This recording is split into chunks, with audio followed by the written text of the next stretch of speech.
You can blame Joe for being a bad communicator. Nah, we just need an SOP, I think. Why? I'm just kidding.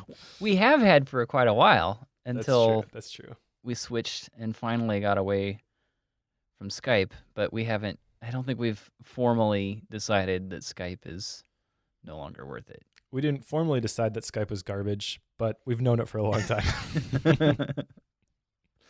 Skype is one of the most talked about topics, I think, in the podcasting world, just because everyone uses it and everyone hates it, and it's just the way it has to be right now. It's a necessary evil, just like email. Yes. Yeah. Yes. I just had some conversations about email, and it amazes me. I keep running across clients who they have email like tied to their domain. So like in my case, it's at joebulig.com because I own joebulig.com. Well, I run across a number of clients who have this question of, is my website tied to my email? And that comes up way more than I would expect. It's like, well, yes and no. I'm going to sit here and explain how a DNS and a domain name structure works now, simply so that you understand how this whole thing works and you don't think I'm going to break your email whenever I change your website. It sounds like a fun conversation to have. Oh, yes. And I have it more often than I care to. I kind of failed on my follow-up this time, Mike. Uh-oh.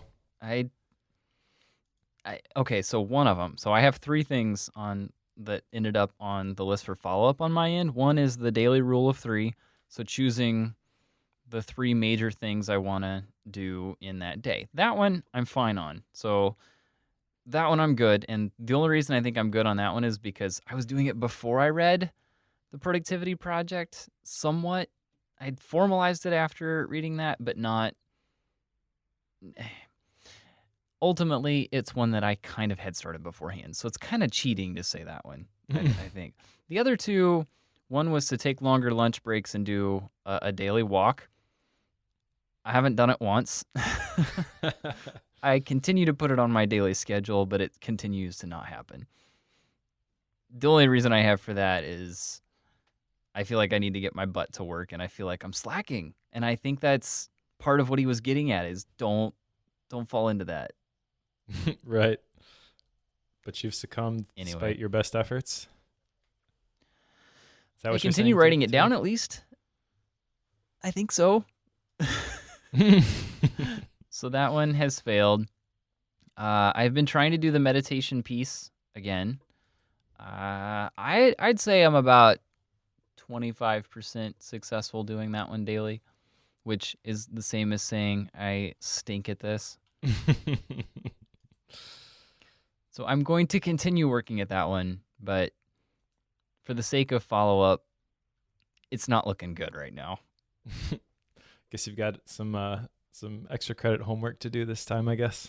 I guess, which is probably okay because I think I only have I've got one action item for today's book. But before we get there, how are yours going? Because I noticed you have 4 down here from the last time around. Right. And actually, before we get to mine, I'll Okay. cut you a little bit of a break on the Okay. taking longer lunch breaks because you did take a pretty long breakfast break with me earlier this week True. when I was in True. Minnesota. So Does that count? I Can think I it take credit counts. for that? It was an extended break over a meal, so I think you could, a case could be made. See, that's the nice thing about us living just one state away is, Mike came and visited the Twin Cities a couple days ago. So Mike and I got to sit down and enjoy coffee and breakfast together. Mm-hmm. It was glorious. Thank you for that. For sure. Thanks for picking me up. All right. So my follow-up items, implementing the rule of 3 and adding it to my journaling template was the first one. I did do this, and I pasted the link to the journaling action in the show notes. Maybe it was for the last one. So I'm not sure if we've posted that yet when this one goes live, but if we haven't, we can go ahead and share that. So in order for this to work, though, you're going to need to have Launch Center Pro on your iOS device, and you're also going to need to have day 1 installed, because what it's going to do is it'll ask you a bunch of prompts, including what are your top 3 accomplishments throughout the day. And then it's going to format it all into a markdown table, which day one, because it supports markdown, will display very prettily. I don't know. It looks nice in day one. It looks pretty. Right. So that one is done. Structuring downtime of weekends. This is kind of done. This requires buy-in from the other half of the Schmitz family management team. So we're working on this. We're doing really well structuring our entire weeks, and we have a family meeting every Sunday night, and we sit down and compare our calendars throughout the entire week. And I have proposed that we do this for the weekends as well. And I think that we have agreement on this, that it would actually be valuable, but it's going to take a little bit of time for us to really just create that momentum and that habit of actually planning out our Saturdays and our Sundays as well. Because we have not done that, I don't think, ever. I think this is one of those that on the surface, it sounds like a horrific idea. Okay, I have free time. Let me make a plan for how I'm going to spend that time. Like, that just sounds like the worst thing ever. It does sound like the worst thing ever, but what's even worse is getting to a Saturday and then everybody is stressed because you haven't taken the time to think things through, and you both have independent expectations of how your family time is supposed to go, and you're at odds with each other because you're both chasing your own vision and you're pulling in opposite directions. So yes, I think that it on the surface, it maybe sounds like more effort than it's worth, but I believe wholeheartedly that it is worth the effort to implement this. So I don't think I would argue with that. I just know that. So you and I we're very detailed with how are we going to spend our time, and we plan out our whole day. We do this stuff all the time, and the expectation, the should behind this, to me seems like, oh, well, you have the weekend or you have the evenings. Since you worked on your day so hard, don't do that again in the evening. You need a break from that. That's at least how I perceive what you should do. But like we're saying, and like what was the author? Chris Bailey, who was writing about this in the Productivity Project, shows that even though it feels like you should give that time absolutely no intentions so that you can do whatever, to me, I guess I understand that that's way more stressful of not knowing what's going to go on. Whereas if you plan to, in our case, there's lakes everywhere. Well, let's go hang out by the lake and go walk along the beach, or just look at all the, it's fall, so the gorgeous leaves that are across the lake. If you plan to go do something like that, it's a lot more stress relieving than it is to just leave it wide open and just see what happens. It doesn't seem to actually relieve stress when you leave it open-ended.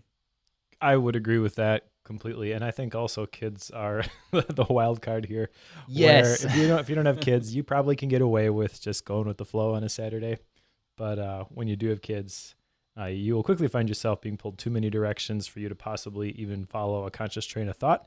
So you do have to be intentional about what you're going to say. Yes, especially when they start asking you, "What are we going to do now, Dad? What are we going to do? What are we going to do next? What are we going to do after lunch? What?" Stop asking me. Yeah, this actually, question, please. Just a couple hours ago met my family at the Children's Museum in downtown Appleton, and my 2-year-old was like, Daddy, let's go in the fire truck. And then like 2 minutes later, let's go in the water room. Let's go play in the balls. Like, it just, from one thing, we went all the way around the entire museum, I think in about 5 to 10 minutes, because you get to one thing and he loved it. He was so engaged with it. And then just like snap your fingers, all of a sudden his focus is somewhere else. So yes. But I digress. So that is structuring downtime and weekends is in progress. The maintenance day ritual, this is also in progress. I have not officially picked a maintenance day yet, but I also have a couple weeks of vacation coming up. So I feel like I've been head down so long on the email product and all the other projects that I've had going that starting Monday, I'll be going to the Sean West conference. Actually, well, by the time this airs, that'll be over. But really looking forward to getting down there and meeting some of my internet heroes, like Sean Blanc, I believe, is going to be speaking. Nathan Barry from ConvertKit, people like that. So my wife is going to be with me. So I'm going to have a couple weeks actually where I'm going to be traveling I'll be down in Texas again later for another faith-based men's conference. So during that extended period, I am first of all going to just let my brain have a little bit of space to unwind. And then I've got a couple things that I want to figure out. So that is one of them, to figure out that maintenance day ritual, what day that is actually going to take place on. I have been collecting things in my OmniFocus with the maintenance day context, so to speak. And then the other thing is the limiting the amount of time that you spend each week in meetings. So I also have some initial thoughts on how I'm going to implement this, but I have not taken the time to set up the system for this. So this is another task that is going to be part of a larger life maintenance project over the next couple of weeks, where I just take a step back and finally have some time to think about things and breathe. And since it'll be basically just me and my wife for a couple of those weeks, then I can get her perspective as well. So those are my follow-up items. Are you able to control your meetings? Like for me, I work on my own, so I can, for the large part of things, control exactly what meetings I say yes to and which ones I say no to. Are you able to do that with Agent Efficiency, or do they kind of have a set number of meetings and you really kind of have to be there? Well, Agent Efficiency does have set meetings, but they are also flexible. So it's not like, hey, we are going to have a meeting at this time and you're expected to be there. It's always whenever we're going to institute a new meeting, for example, like we have a biweekly strategy meeting. And before that actually appeared on the calendar, Tan would make sure that what time works for everybody. So it's very, very accommodating. And that's one of the reasons I really enjoy working with Agent Efficiency. They are very respectful of my time. And now if I could just get everybody else in my life to operate the same way, we'd be in business.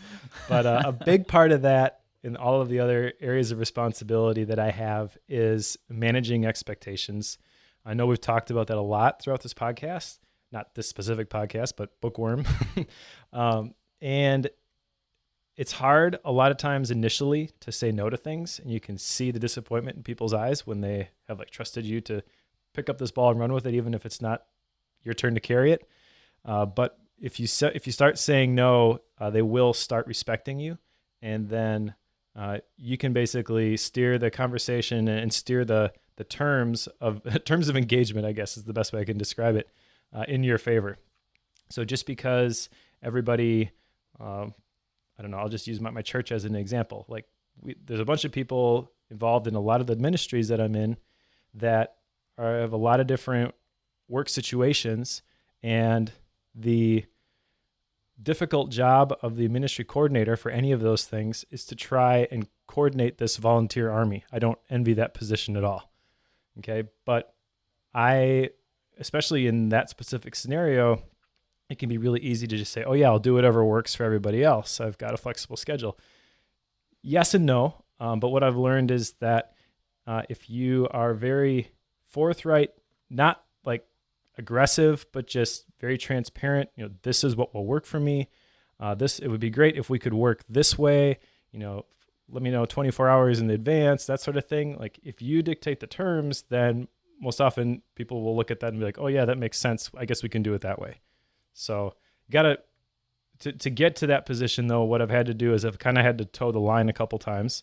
And sometimes, there's things that'll come up and I've got something else planned and I have to say, no, can't do that because we didn't follow like this format. I've got something else scheduled there and it's not flexible. So sorry, but I can't react to the urgency of your particular matter. And it maybe sounds mean when I say it like that on the podcast here, but I have found that when you are uncompromising to a certain degree, the standards that you're going to uphold and how you're going to live your life, how you're going to manage your time, then people will respect your convictions and they will agree to work your way more often than not, at least in my experience. And you can also tell, because I've learned this working with a number of clients, you can tell a lot of the details on how they're going to interact with you in the future based on some really small things. Because for me, I know that if I'm trying to set up a meeting, I'm trying to understand, what kind of website are you after? What kind of consulting are you looking for? If I'm trying to get a time figured out with them, and the first time we meet, they're like 15 minutes late, or they cancel a couple times and try to reschedule.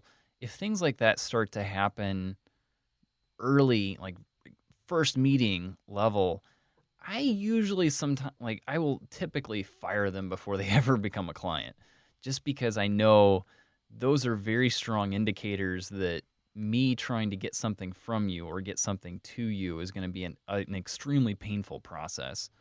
I Right. just don't want to go through that. And even if you don't fire your clients, so maybe like I'm not going to fire the people who I work with at my church. I don't have the ability to do Right, that even if I right, wanted to. But those warning signs do indicate to me that if this is going to work, this is going to take a little bit of extra effort on your part. right. And that's okay. Like I can do that, but if I know that ahead of time, I can plan for that. I can the thing that really gets me and throws me for a loop is when something lands in my lap at the last second and I have to drop whatever I'm doing in order to accommodate this.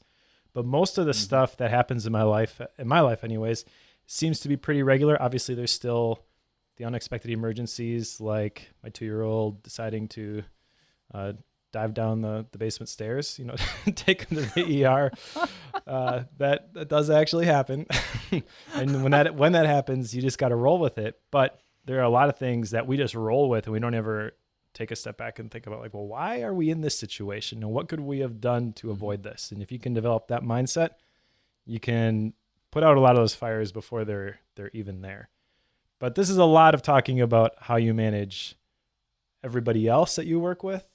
And the topic of this book was managing oneself. So I'll let you introduce Mr. Peter Drucker and Yeah, why you chose this.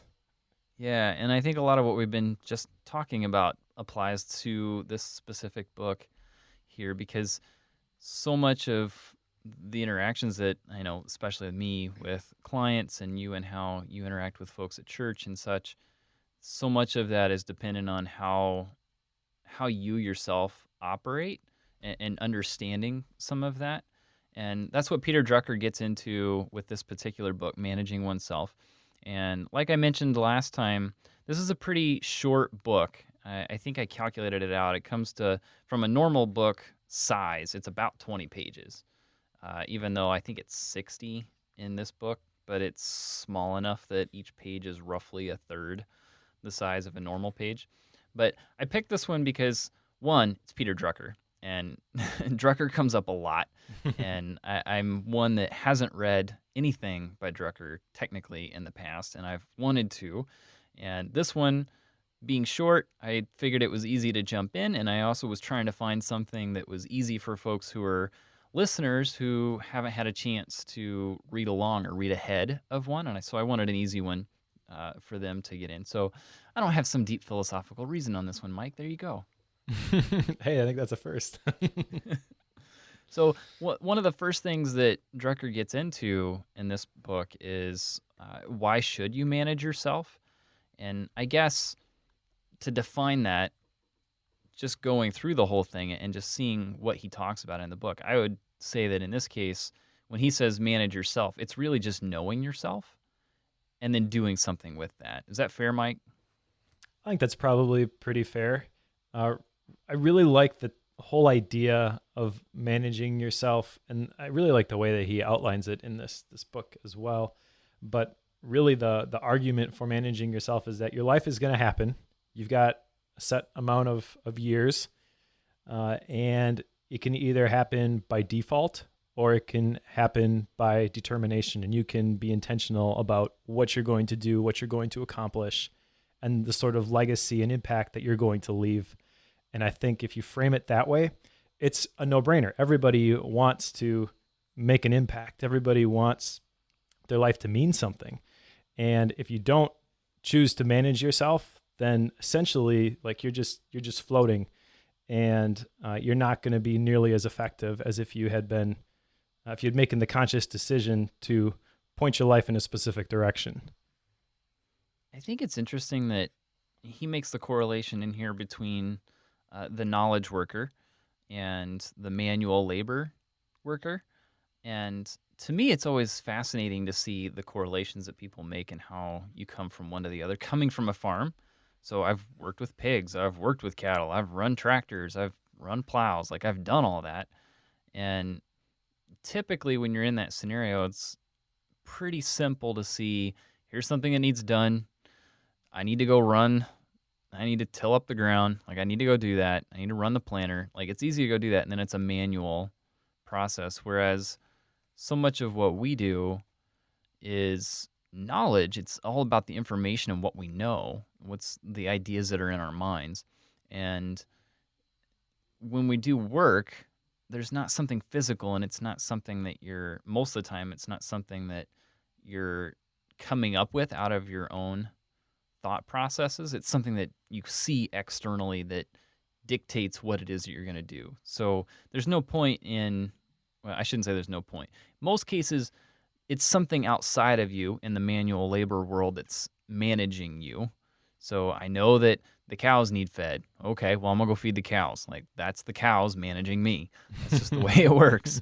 In the knowledge world, I have to decide, 1, what needs done, 2, how it needs to be done, and 3, when it needs to be done. Like, I have to make all of those decisions and work my way into doing those. So in our world, in our society today, when everything is based on ideas and everything's based on the knowledge and what you know, you have to be the one that controls it. And it's getting to where just about everybody is falling into that category, which means that everyone should be reading this and going through it and understanding it. Mm-hmm.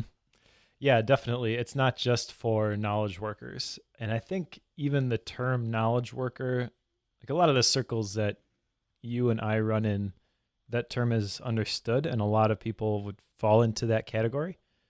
Maybe that doesn't apply to the average listener, though.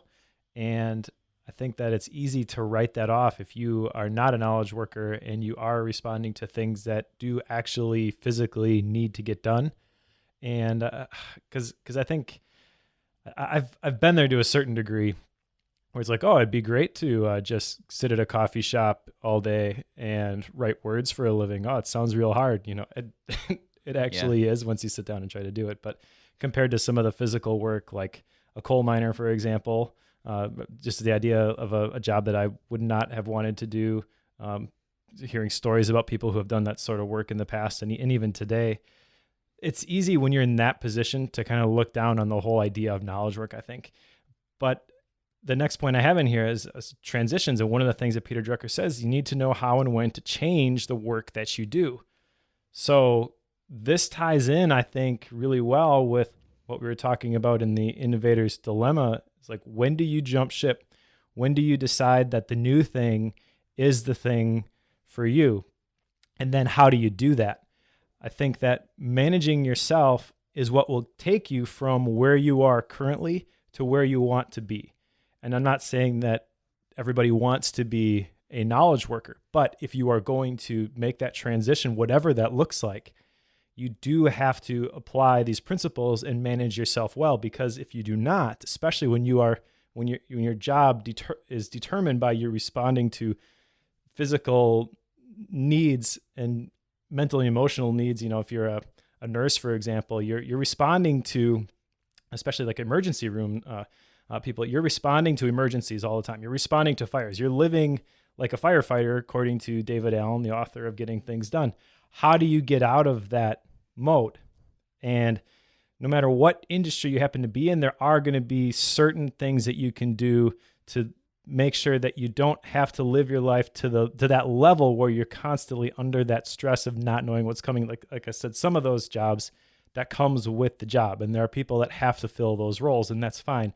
But the rest of the time, when you don't have somebody that's bleeding out on the table in front of you, how do you live your life? Do you live it responding to the next fire? Do you just sit there and wait for that next fire? Do you sit there and wait for that next person with a health emergency to walk through the door so that you can get to work again? And the whole time that you're sitting there, like, are you stressed and are you on edge? Because if you live your life like that all the time, you're going to burn out. You're going to wear out. And if you manage yourself well, you can manage, it really comes back to a lot of the things that we talked about. Think about the power of full engagement, managing your energy, managing your attention, managing your focus, being able to dial down, and then when it's appropriate, become actively engage again, dial back up, be intense, put out the fire, move on to the next thing. But if you don't have the skills to manage yourself, then that's never going to work. You're never going to be able to progress. You're never going to be able to get from point A to point B. You're going to be stuck going around the mountain. You're going to be stuck chasing your tail if you don't recognize that these principles are in play. And I think that's the first step, is just recognizing the sort of things that you need to do and the steps you need to take in order to manage yourself. Because if you don't even recognize it, it's really easy to just put your head down and go through the grind, go day to day. I get up early, I go to work, I come back, I'm tired, I go to sleep, I do the same thing over again the next day. Like, that's how a lot of people live. And I think that that's why this book is so great. And I think that probably everybody should read it. It's so short, it's so direct, it's so actionable, I would argue, that if you invest probably an hour, you can get through the whole thing. And I thought it was great. I think that this applies to anybody in any situation who is looking to improve. Yeah, I think there's a lot of value in it for sure, especially for people who make decisions about the work that they're going to do before they do it. So that you have to make the decision about, what task am I going to take on, and then I'm going to step into it. I think there's a lot of value in it for them, because so much of those decisions, like so many of those decisions, I mean, look at people who first go to work from home. The first time people go work in a virtual company or something along those lines, it's usually culture shock. It's usually a bit of a challenge, because you have to start to make decisions about when you're going to go to work. You have to start to make decisions about where are you going to work and what are your methods of working. You have to understand yourself really well in order to really thrive from a home environment. It's not simple. I don't know how many times I run across people and, what do you do? It's always the question people ask, what do you do? And whenever you say, you're working online, or I talk about some of these other ventures that I'm in, every one of them is me working from home. Like, that's just the way that I do things. And like 9 times out of 10, the response is, oh, that's awesome, I'd love to do that. Like, well, yes, I understand what you're saying. It's not that simple. Like, it's not necessarily a dream come true. I have a couple of friends who did it for about 6 months and had to quit and go back to work for somebody, or rent an office space to go work there, because working from home simply didn't work. They weren't able to control so many of their impulses, and they just weren't getting anything done from home. The process, in my opinion, usually looks something like you're in an office environment and you're like, oh man, it'd be sweet to work from home. And then you start working from home and you say, oh man, this is awesome. I love that I can work from home. And then after a while, you're like, oh, this is really getting old. I wish I had somewhere that I could go. I've caught myself in the same situation where I'll leave home and I'll go, before I had this particular office where I'm recording right now, I would leave home and I would literally hop from coffee shop to coffee shop, and I would find myself like getting on the road on the way to one, and then halfway there being like, oh, I don't really want to go there today, and change my mind, which is so ridiculous. I mean, this is hashtag first world problems. I completely understand, but you do have to be able to manage that. And the grass is always greener on the other side of the fence. Oh, always. When you're in an office, there's a lot of positives about being in an office environment. In fact, I joined a co-working space recently that I go to a couple of times a week, just because I like the interaction. I like the energy that comes from being around other people like that who are creating and making things. But when you're in the office environment, you're surrounded by people maybe who are already fitting that mold at the time. You're just like, oh, I want to get away from these people. And then once you get away from them, you're like, oh, actually, that wasn't so bad.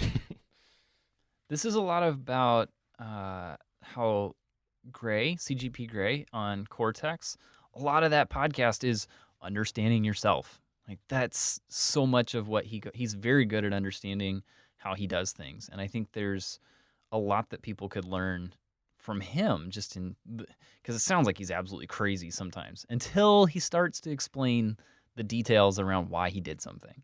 And once you understand why he's done something, then it's like, well, I think I could do that too. Like, that makes perfect sense. I want to try that.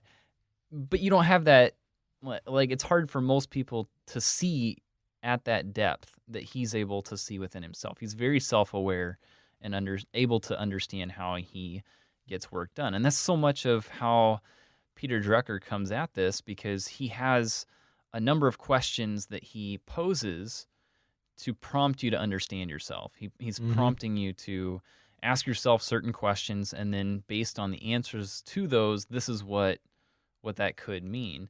And the thing that I found interesting is that he doesn't dwell on a topic. He's Right. because it's so short. He poses something, he makes the point, and then he moves on. There is absolutely, how many times have I gotten into authors for, say a topic and then repeat it like 6 times? Like I always get on to him for that. And this is not a case of that by any means, Mm. because Peter goes through topics exactly once and never brings them up again. And it's almost I'm going to sound ridiculous now. It's almost hard to catch everything because it's never, ever repeated in here. So now I sound like a crazy guy. But No, I completely understand what you're saying because there are no like chapter breaks, I don't think. Not that I can remember, anyways, where it's a real clear delineation. We're leaving this right. topic and we're going into another topic. Yep. He's got a list of questions that you need to ask yourself, and he doesn't even have numbers or bullet points for them. They're not bold. It's reads like a big long essay, and it's very easy to miss first, second, third because hmm he jumps between them so quickly. Yeah. I think one of them, and one of these questions that he asked that I thought was kind of interesting is, how do I perform? And there were two things that came up on that. I'm going to pull it up just so I do this the right way. But he, underneath how do I perform, he poses the question, are you a reader or a listener? And I think what he's ultimately getting at within that section is, what's the best way that you understand the topic that's coming into your mind? Like, what's the best way that you understand something that's coming to you? And some people love to listen to, in this case, listening to a podcast to understand something. Some people want to read a book in order to comprehend something. I don't know that I fully understand my own self in this, but I would tend to venture that I'm a reader, simply because we read books all the time. Mm-hmm. So I think that it's probably where I'm going to land on that. But I think understanding that that's the best way to gather information for yourself can be extremely valuable. Yeah, definitely. There are, I think, 6 questions, and I wrote them down and answered them because I was curious. How do Yeah. I actually perform? So the first one you hit on is, am I a reader or a listener? And I don't have the book in front of me at the moment, but the way that he phrased it, because I thought for sure, yeah, I'm a reader. I read lots of books. I have a podcast called Bookworm. Like, I must be a reader. Of course. But the way that he phrased it wasn't just like what you did, but when presented information, how did you synthesize it more easily, I guess. And so even though I read a lot of books, I find that if I want to really take something away from them, I have to take notes. And so when it comes to absorbing information, I think that I'm actually a listener. The next question he asked was, how do I learn? And he gave a couple different examples. And for me, I put that I learn by writing, which I think is evidenced by the fact that I can go and I can read a book for this podcast, but I will not take anything away unless I actually take notes and write things down. Next question is, do I work well with people, or am I a loner? And I'd be interested to find out what yours is here. Well, so the how do I learn piece, before I get into that one, for me, I've got kind of a hybrid. I'm weird on this one, and I know this because for me, I learn one of two ways: either reading about it, or in some cases, in our world, watching it in, like, say, on YouTube. So consuming it in some form like that, or doing it. So there's so many times that I'm trying to figure out how to, like, take a website, for example. How do I actually build this particular piece of a website? I just jump in and do it. Like, Mm-hmm. I'll figure it out along the way. So that's just how I know that I pick things up. As far as working with other people, I know that it really depends. If it's something where it's definitely my forte and it's definitely something that I need to do, I'm better off just let me go do it. But so much of especially the client side of having that relationship with someone, or I've played around with some other roles right now. So much of that is dependent on other people, and I do fine with that. Like I'm perfectly content working with other people on things. I think for me, it just kind of depends on what the on what the particular project is. Is that a cop out? Maybe. I agree, though. I think that applies to me as well. I definitely enjoy working as part of a team, especially with the Asian efficiency team, for example. I've talked, I believe, on this podcast, for sure, on the productivity show with Zach, about how we're kind of polar opposites when it comes to our personalities. So it's taken a little bit of time to figure out how to work together. But because we've invested the time to make it work, we know how each other are wired. We can work really well together. So I see myself being able to function in that arena, but I also think that if I had a choice, I would rather just get my work, go into monk mode, and get it done. So sadly, I think I am a loner. But that's okay. I can do both, though. Like, I think I do pretty well with both of them, especially if someone else works the same way I do, which is why you and I work so well together, I think. So maybe we're social loners. Maybe that's it. That's odd. Huh. Yeah. One of the other ways that he brought up that I thought was really interesting was some people learn by hearing themselves talk. I thought that was kind of interesting because I'd never really thought about that until I'd read this. And once I had read it, it made all kinds of bells and whistles go off in my brain because I think I'm like that, Mike, which is why I like this show. And it's why I drive my wife absolutely crazy sometimes because it's like I have something I want to talk to you about. I don't know what I think about it, but by the time I'm done explaining it, I'll know exactly how I feel about it. Yeah. But I won't know until I explain it to you. That makes sense. I know people who are like that. I don't think I am personally like that. Maybe I go ramble on some rants on this podcast as I tend to think things through while I'm talking. But for the most part, I think I like to collect all the facts. I'm a high fact finder on the Colby score, and then I'll state my case. But next question was, do I produce results as a decision maker or an advisor? So I know that I have the ability to produce results as a decision maker. I think that's one of the biggest benefits of reading all of these books. In fact, I shared with you at one point a link to an article that showed that like the really successful CEOs, they are the ones who read at least 24 books a year. Like there's very concrete evidence that gives them basically a bigger toolbox to make better informed decisions from. So I think that if you held my feet to the fire and said, you have to pick, what are you going to do, this or that? I could make a pretty good decision most of the time because I do like to learn and improve myself. And I feel like I've expanded my toolbox quite a bit in the last several years. But given my preference, I think I would rather have a meeting and share the options and talk things through and let somebody else put their neck on the line and actually implement it. Yeah. So I would say that I am an advisor. What would you say you are? I am pretty certain I'm a decision maker. And the reason I say that is because I've been in some other companies in the past where I butt heads with people pretty strongly simply because I have a strong feeling as to the way that things should be done based on what I know about the market and based on what I know about how things operate in a certain sector. I know how a website works. I know how it should be built. Trying to get me off of the best way to do it is going to be pretty tough because I know what that decision needs to be. So honestly, Mike, I think this is why I work for myself. That could because be. I struggle so much to work with an entire team that's telling me what I need to be doing or that shuts down something that should be done differently, in my opinion. Take, for example, like email newsletters. I know there are very specific ways that you have to collect email addresses. Some of that's legal. Like some of that is, this is a major fine if you don't do it a certain way. Mm-hmm. And I've had people fight me on that in the past. It's like, no, this is not right. So I have some stuff like that. And I if there's a decision that I feel like should be made a certain way, I tend to put my stake in the ground, and it's tough to get me off of it.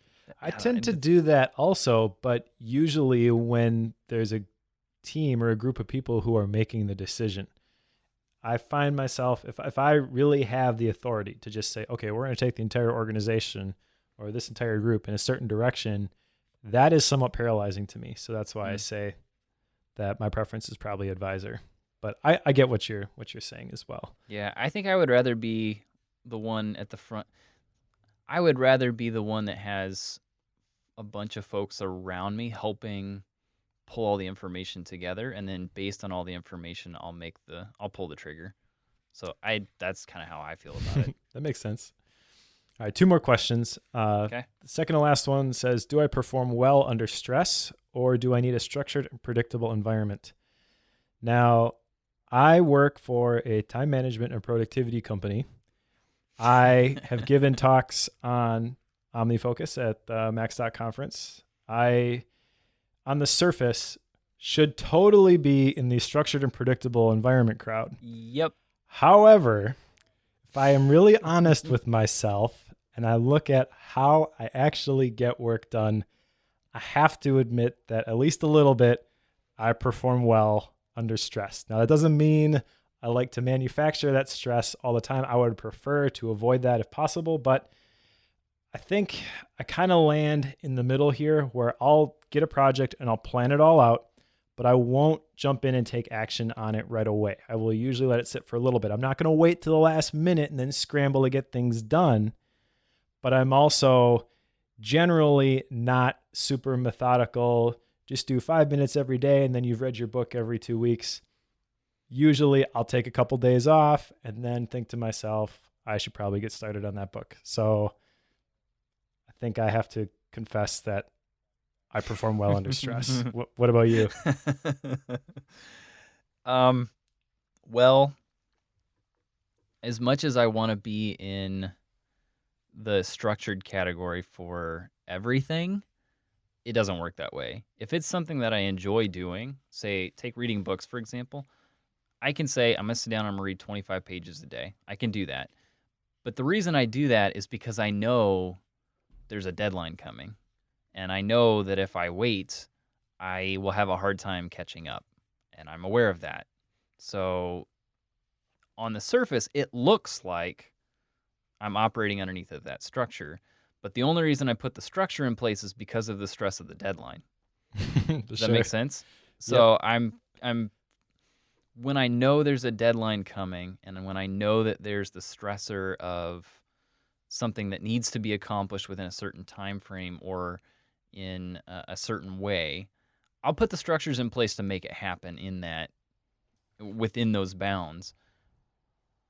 But if I don't have a bound that I'm tied to, so take working with Alfred, for example. So this is the next video course that I'm trying to work on. And I say I'm trying to work on very intentionally because on the surface, I've put all the structure in place to do it, but there is no deadline. There is no stressor behind it, which means that particular project is one that if there's going to be something bumped, it immediately gets bumped. Even though that's a very important project for me and my business, I still bump it. Yep. So makes sense. there's no stressor to get me to do it. So as much as I love the structure and as much as that gives me, I guess, peace, as weird as that sounds, I have to have something that pushes. Yep. No, it totally makes sense. Last question. I think this one will be pretty easy. It says, do I work best in a big organization or a small one? I cannot picture how anyone can work better in a big organization, but I'm sure that there are people out there that is true. But that just illustrates to me that 100%, 1,000%, I fall into the work best in a small organization camp. I struggled with this question. I did. And the reason I say that is because I've worked in a pretty big corporation. I've worked on some pretty big teams. And I've worked as, I don't even know what to call it, more like a technology assistant, like someone who just does a hodgepodge of things in order to make stuff that shouldn't happen. I've done a lot of that and worked specifically for some higher up executives. And seeing them and how they operate, I don't know that they would work well in a smaller organization because they require a pretty large team underneath of them to make their ideas and their decisions happen. And they know that. So I think there are definitely some people who need a larger team underneath of them in order to accomplish what it is that they're setting out to do. I guess that makes sense. I just have such a strong connection to what I want to be able to see what I do actually produce the results. I don't want to see the decisions that I make trickle down through 100 different other people who will then produce the results. Although maybe that's just because I've never been in that particular situation. It could be the decision maker advisor thing, like the difference between those two, because those people most certainly they're decision makers. They're not the ones that are going to go out and actually build a website. They're going to make all the decisions around it. Mm-hmm. That's what they'll do. They don't actually want to be the ones who write the code. They don't want anything to do with that. They'd rather put a team around it to make it happen. I think that's what Drucker's getting at here. Maybe I'm wrong, but that's kind of how I took it. Some people need to be able to have a larger group underneath of them or work with a lot of people to accomplish something, and some people really struggle with that. And part of my issue that I run into is I really like to work on larger teams. I think I like to be in those scenarios, not necessarily because I want to be part of the group putting together a big report or something like that, but I'd like to be the one that leads it, that's helping pull the whole thing together. But honestly, a lot of the places where I feel like I'm better suited, I don't have the experience or the age, honestly, to do that, as much as that sounds horrible. This is kind of the way it works out. It's just the way, a lot of these organizations want to operate. They don't want to hire a young kid in order to come in and, lead a whole team of 50 people. It just doesn't work that way. Sure. So there's a bit of a disconnect in some cases. You can get around it, but I think this is a lot of the reason that I work for myself is I'm working to build up kind of my own business to where I can eventually start to lead a group of people. Like that's ultimately what I'm shooting for longer term, is to get to that point. So I've been coming at it from a lot of different angles to get to that level, but I digress. That's just kind of how I see things, because I think some people need to have a team around them in order to accomplish something. And it typically, for some folks, take a CEO, for example, they need a lot of people underneath of them to achieve what it is that they want to do. Am I off my rocker on all this? Nope. Makes perfect sense. And I think there's a really important thing in a detail in what you just said, where you mentioned basically that this is how I see things. I think a lot of people don't ever take the time to figure out exactly what they're seeing and then interpret what that actually means. And that's really at the heart of this whole section and why I wanted to go through that question by question. The big thing that I got out of this is you need to know your strengths. In fact, he has a couple quotes, which I liked. One of them said, most people think they know what they are good at. They are usually wrong. Yep. So as one of my takeaways, I want to figure out what specifically my strengths are. And every time he presented a list of questions like that, I wanted to identify that. And it kind of ties back into I have this on the outline here, the feedback analysis method, where there's 3 steps to this. 1 is to concentrate on your strengths. 2, work on improving your strengths. And then 3, discover where your intellectual arrogance is causing disabling arrogance and overcome it. And most people, I think, well, I shouldn't say most people, but I do know that this approach is out there. I've seen people who have had this mindset, and it makes total sense to me after reading this book that this is not the way that you should approach things. Is I want to become better at the things that I'm not that good at. And Peter Drucker is basically saying that is a complete waste of time. You should be just focusing on your strengths. In fact, he says one should waste as little effort as possible on improving areas of low competence, which makes total sense, especially when you read it in the context of this book. If you really want to leave a dent in the universe, as Steve Jobs would say, then you need to do the things that you are best at. That is a force multiplier of whatever focus, attention, effort that you put forth. Why would you choose to do something that is going to diminish the effort that you're putting out there? And I think a lot of people get stuck working in ways where they're not utilizing their strengths and they don't ever stop to consider whether there actually should be a better way. One of the other quotes I really liked in this book is, too many people work in ways that are not their ways, and that almost guarantees non-performance. So that's really what was at the heart of all of those questions that we just went through, is how do you actually perform?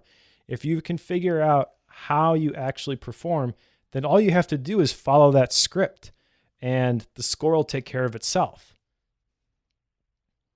One of the things that he talks about with the feedback analysis, because you brought that up, was the process of writing down what you expect out of something so that you can create that feedback. And I thought this was interesting. I have one major action item that I wrote down for this, and this is it, is that whenever you make a commitment to do something, say a big project, you're going to do something big in your life, like say you want to lose weight, or in some cases you want to gain weight. If you're going through that process, you need to write down what you expect is going to happen when it's done. And then when it's completed, compare what actually happened to your expectations on it. And if you do that, that's where you can generate that analysis of, did I accomplish what I thought I would? Was it better? Was it worse? Do I understand myself well enough in order to accurately write down what I expect out of something? And that process of understanding the difference between what you expected and what actually happened can generate that feedback for you to understand yourself. And I think that's one thing that I've never even tried. It never even occurred to me that this is something that you could do. So I'm going to try doing this. I'm going to start writing down, whenever I take on a project, what do I expect out of it by the time it's done? Because I'm curious what the difference is between what actually comes of it and what I thought was going to come of it at the very beginning. So now he's got this curiosity in me growing. Yeah, I read that too. And I think that would be a little difficult for me to implement, because unless I actually created like a reminder or a task in OmniFocus to say, go back and look at what you wrote down, then I don't think I would ever just come across that in my everyday work. I tend to be really focused on what I'm doing at the moment. I have no problem looking ahead, like a week or even 12 weeks, plug for an upcoming book. But yeah, I have a little bit of a hard time just naturally looking back. Well, you want to know, here's my tactical process for that. Whenever I create a new project in OmniFocus, which hopefully is not super frequent, if I'm not saying yes too frequently, whenever I create a new project, what I'm trying to do, and I started doing it, I think yesterday, of whenever I create a new project, in the notes field inside OmniFocus, I leverage those pretty heavily. I will write down what I expect out of that project when it's done. And then I haven't done this yet, so this is a theoretical. Whenever I'm done with that project, before I hit the space bar to mark the project complete, I review what's in that note field for that project.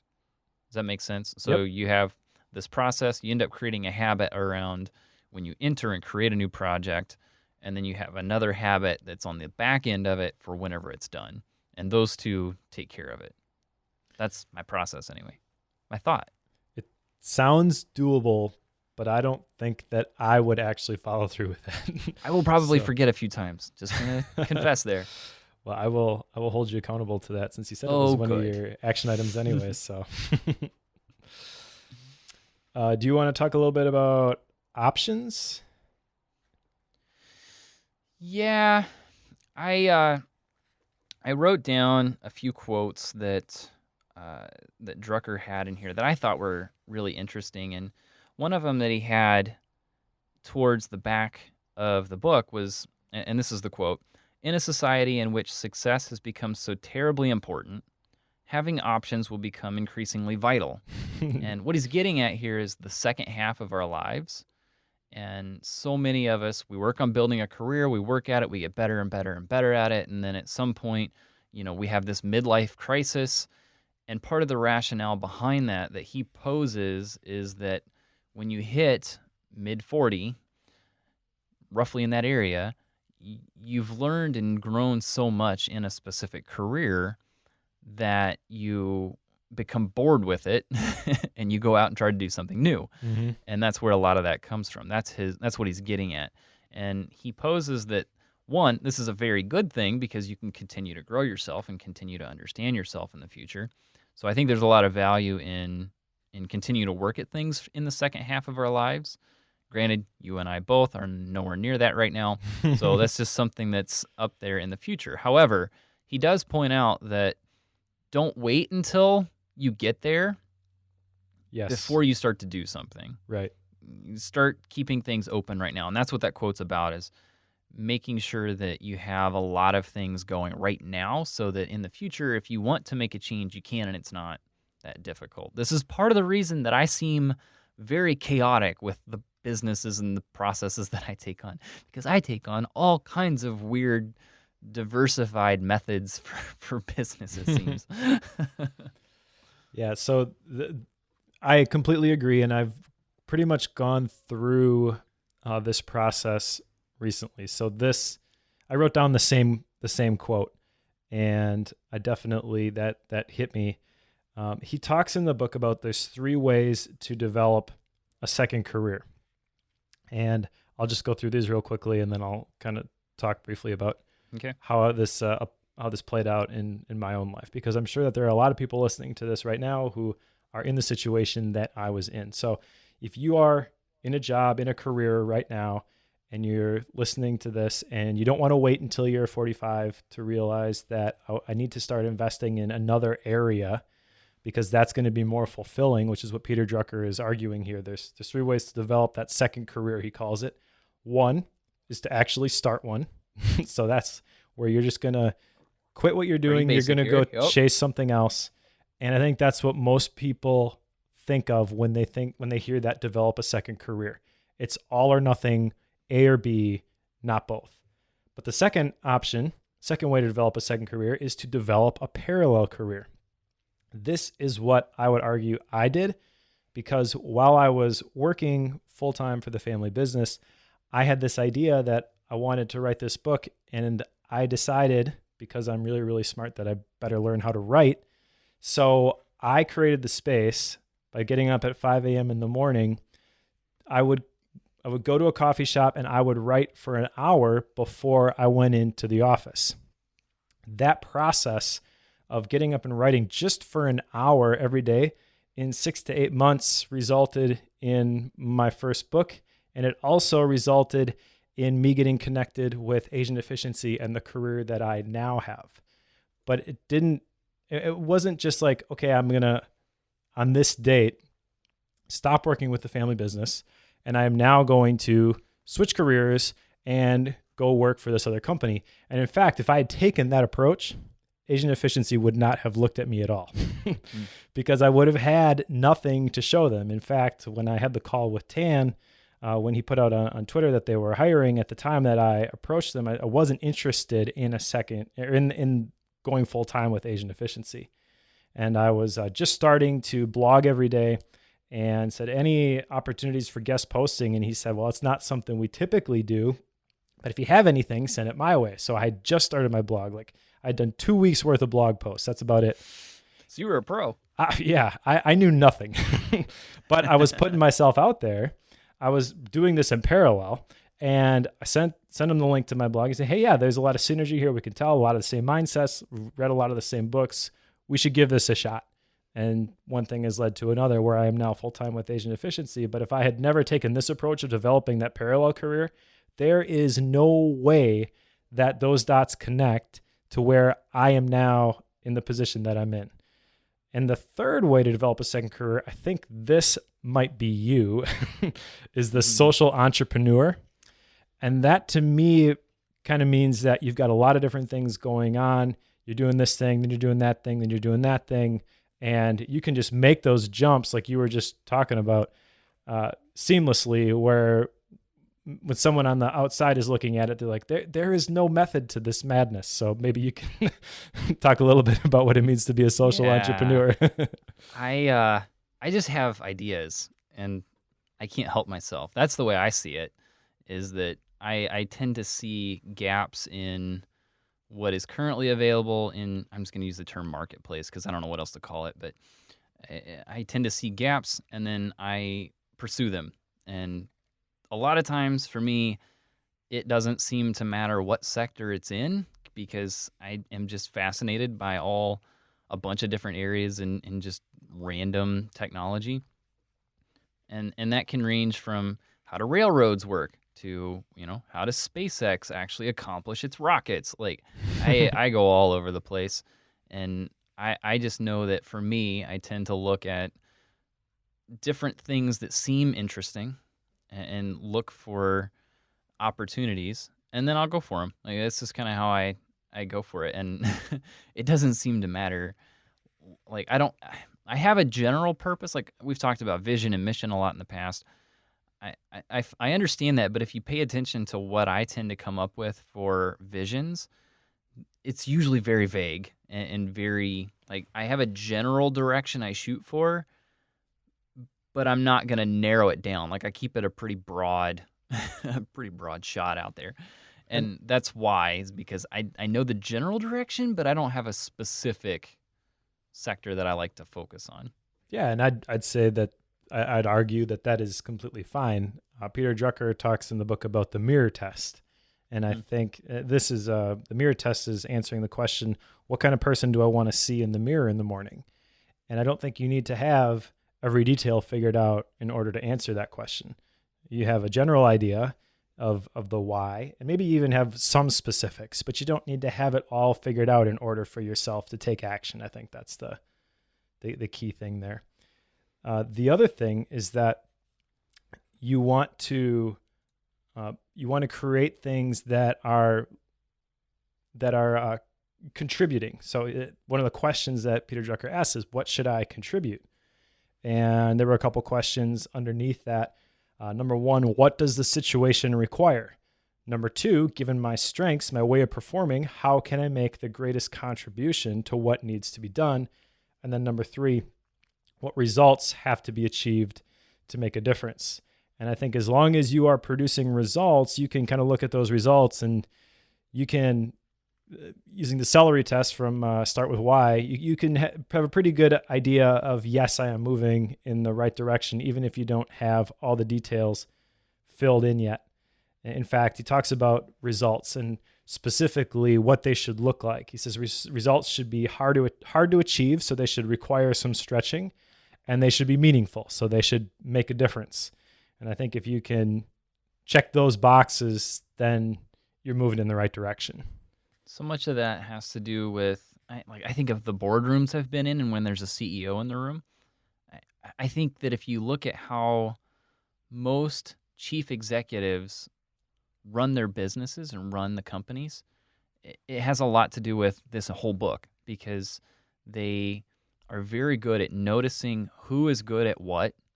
They're very in tune with the inner workings of their teams. They're very good at understanding what all the details should or could be.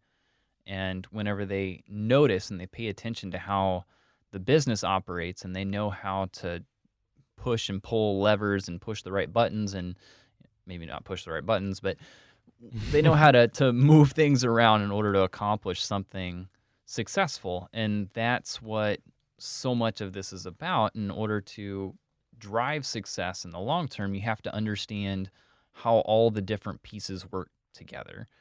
I think Drucker does an excellent job of pulling together all these questions in order to drive you to that, so that you can understand, how does a CEO actually pull all this off, and how do I think like him in order to do and accomplish the bigger projects and the bigger tasks that I want to accomplish.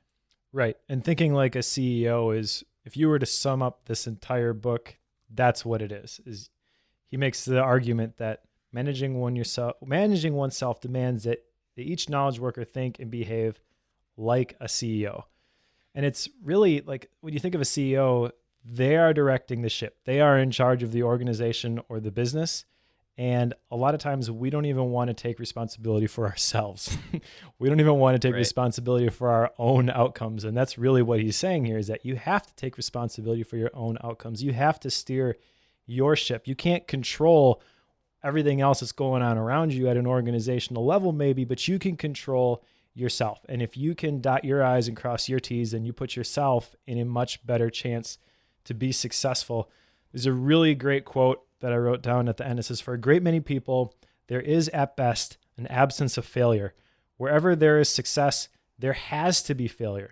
And then it is vitally important for the individual and equally important for the individual's family to have an area in which he or she can contribute, make a difference, and be somebody. That means finding a second area, whether in a second career, a parallel career, or a social venture that offers an opportunity for being a leader, for being respected, for being a success.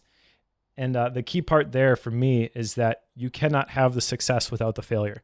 So many people will go day to day because they don't want to put themselves out there and have somebody say, that podcast that you just recorded, that was garbage. Or that course that you created, Joe, that was crap.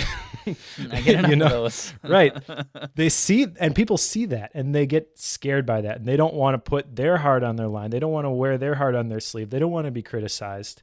And so they don't actually do anything. But if you are scared of the failure, then you will never be able to get the success because you can't separate those two.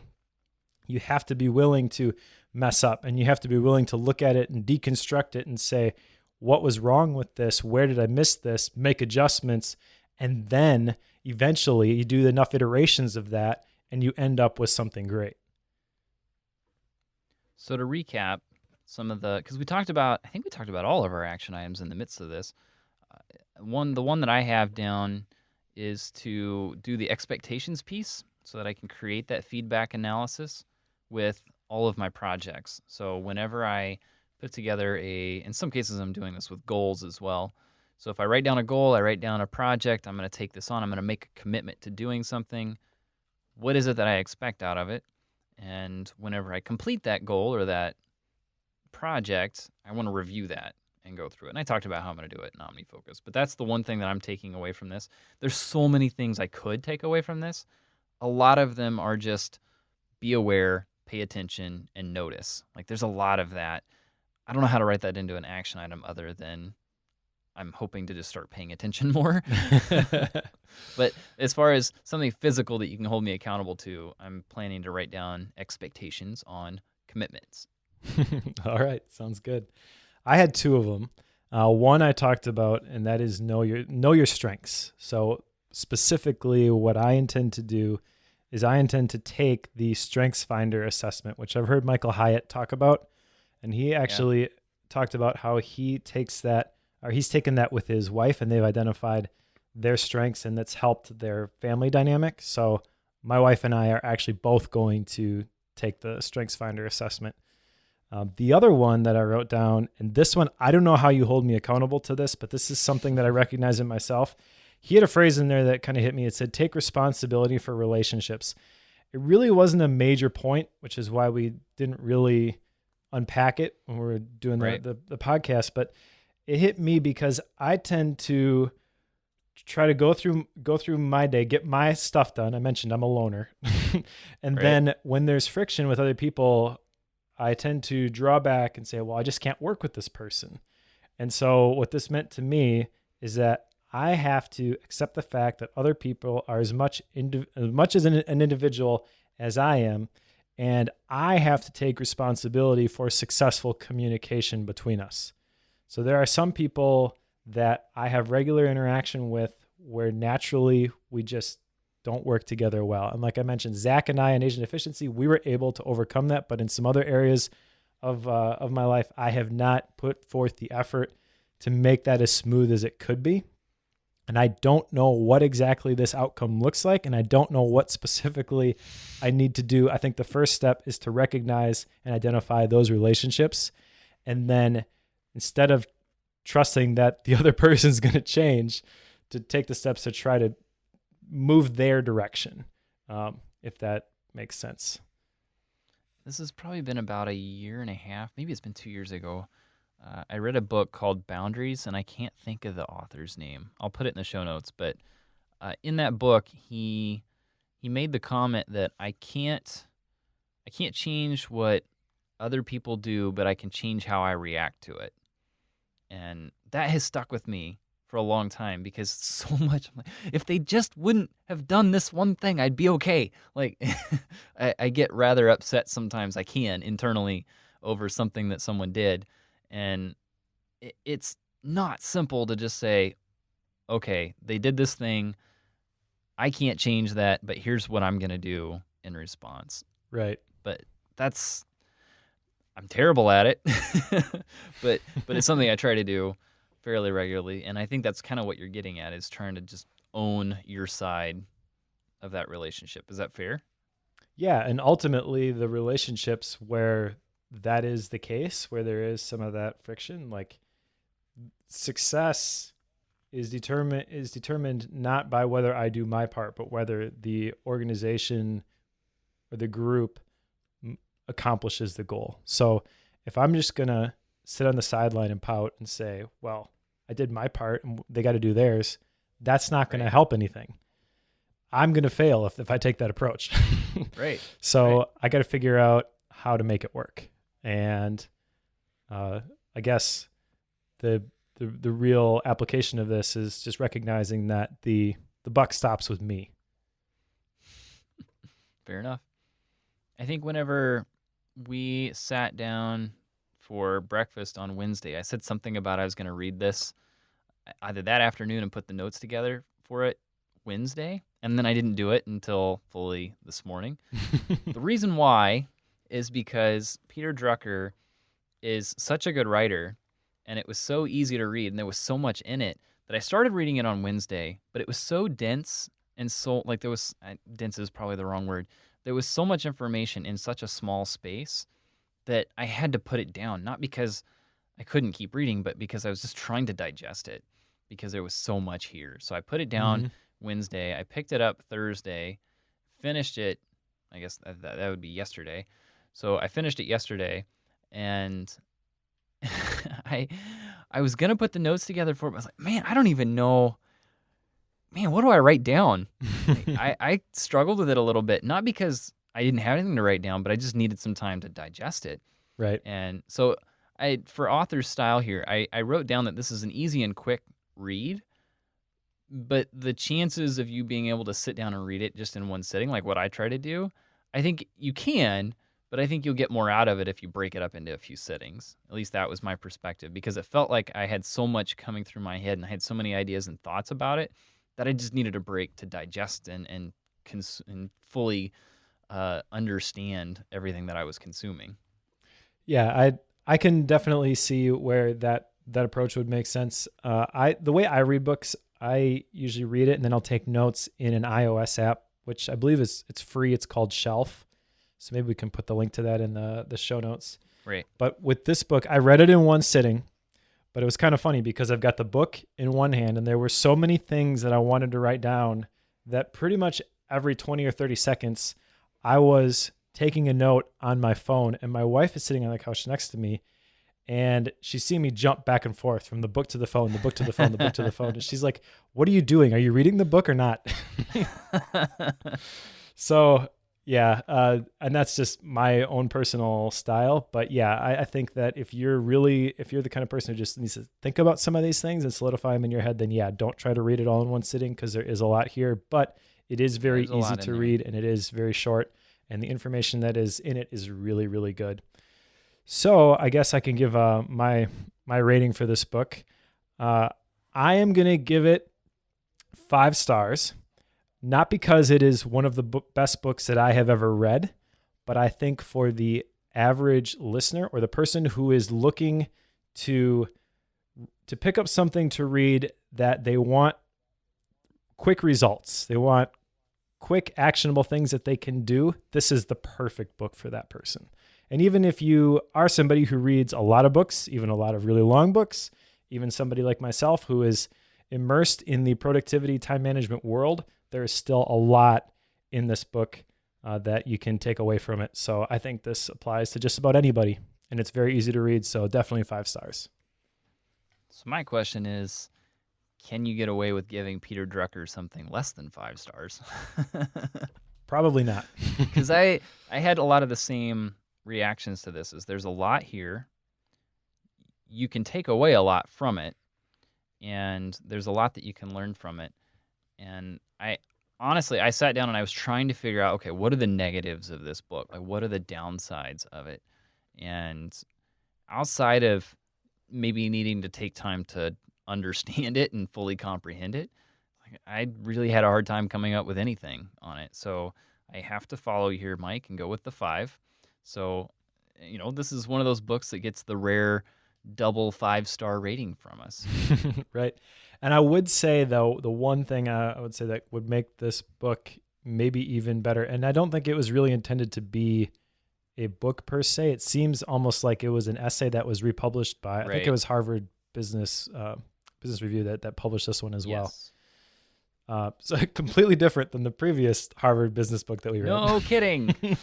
But if you were going to write a book with these things, it would probably be a good idea to make clear distinctions when you're moving from one section to another, like the main points that you're hitting. I think even adding just like some bold text at the top of some of the pages to indicate that, okay, we are now talking about this specific thing, would kind of compartmentalize some of the ideas a little bit better. So maybe they're a little bit easier to implement, because it's very, very concise, very dense. It's very easy to move from one thing to the next and not even realize that you've left, what you were talking about previously. Right. Yeah, I found that I was asking myself a new question when I wasn't sure if I'd answered the one previous. So it's fast moving for sure. So I'm looking at upcoming books, Mike, and the next one up is your choice. Yep, the 12-week year, and I forget who this one is by. I don't have it in front of me, but I found out about this book through Asian Efficiency. There's a bunch of people in the dojo who post their 12-week year status so that people can hold them accountable to their plans for the quarter, and I just really like the idea, so I am excited to jump in and figure out exactly how to implement that. But this makes total sense to me, that instead of planning for a whole year at a time, you plan 12 weeks at a time. Yeah, I've struggled with the yearly planning thing in the past. I always felt like something's really wrong with it. And I've started in on this book, and he explains why. So I'm excited to talk about that one. That'll be a good one. Sweet. Following that, the one I've picked is one that we've had recommended a number of times, Brain Chains. So this one has been on the list for a while, and it's finally coming to the top of that list. That's a longer one, so you may want to, if you're reading along with us, you might want to pick that one up sooner. That one will take a little while to get through. It might take more than a couple of weeks to get through that one. Nice. Yeah, and if you wanted to recommend a book, like I don't know who did recommend Brain Chains, but that was a recommendation that came in, and we've got a couple other ones that are recommended here. You can actually go to bookworm.fm, and there's a button on the sidebar to recommend a book if you want to see a list of all the books that we've covered, as well as the recommended books and the upcoming books. There's a page for that as well. I believe it's bookworm.fm/list. And something that I've noticed, and it's kind of strange to me, it makes perfect sense, but I don't always realize how it happens. But every once in a while I have someone that jumps into one of my other endeavors that comes from a different. So we had a guy that jumped into the Bookworm, and he left us an iTunes review. Wilson Ing, I think is how it's pronounced. But Wilson comes from a lot of the OmniFocus stuff that I've done in the past, or he gets involved with a lot of the Omni Group forums and such. So I run into him quite a bit. And then I saw he left us a review on iTunes, which was awesome. Thank you, Wilson. But I think it's really interesting how people can cross some of those different worlds, but we don't always find out about it until we see someone leave a comment on something. So if you're like that and you've jumped from one of these other endeavors that Mike and I do, and you're now on Bookworm, I'd love to see where you came from. But a great way to do that is to leave us a review. So if you get a chance, I'll drop a link to how you can do that in the show notes, and you can go over to iTunes and review us over there. Excellent. Well, Mr. Bulig, it has been a pleasure. And as always, thank you everyone for tuning in, and we will catch you next time.